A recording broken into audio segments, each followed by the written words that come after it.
আজ 22 রমজান, আর কিছুদিন পরেই পবিত্র ঈদুল ফিতর। ঈদ আসলে পরিবারের ছোট্ট শিশুদের আনন্দই সব থেকে বেশি লক্ষ্য করা যায়।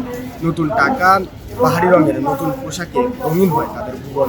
কিন্তু কখনো কি ভেবে দেখেছেন কত শিশুদের ঈদ কেমন কাটে? কত শিশুদের পাশে দাঁড়াতে লাল সবুজ সঙ্গ বই বিক্রির টাকা দিয়ে তাদের ঈদের আনন্দ ভাগাভাগি করে নিচ্ছেন, তাদের কাছে পৌঁছে দিচ্ছেন ঈদের নতুন জামা।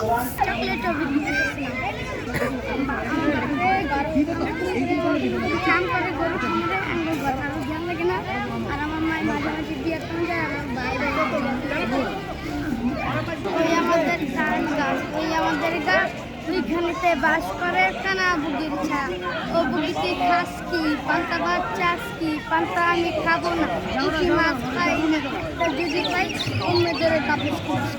অমর একুশে বইমেলায় এই সংঘটি প্রকাশ করেছে ছিন্নমূল শিশুদের নিয়ে লেখা বই বঞ্চিত।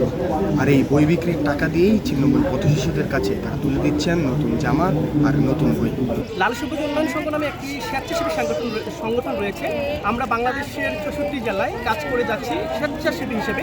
মূলত এই সংগঠনটির সদস্য হচ্ছে সবাই স্কুল, কলেজ, বিশ্ববিদ্যালয়ের শিক্ষার্থী। তারা প্রতি মাসে 10 টাকা করে জমা দেয়।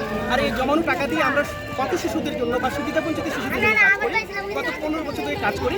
এবার 21শে বই মেলায় লাল সবুজ উন্নয়ন সংঘের একটি বই প্রকাশিত হয়েছে। বইটির নাম হচ্ছে বঞ্চিত।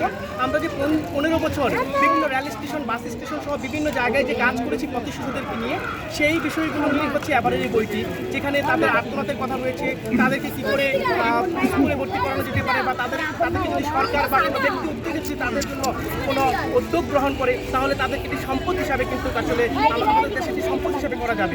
তো আমরা এই বইটি যখন বের হয় তখনই আমরা ঘোষণা দিয়েছিলাম এই বইটির যে অর্থ, মানে এই বইটির বিক্রির যে অর্থ, সেই অর্থ পুরোটি আমরা ব্যয় করবো আমাদের এই পথ শিশু কিংবা সুবিধাবঞ্চিত শিশুদের জন্য।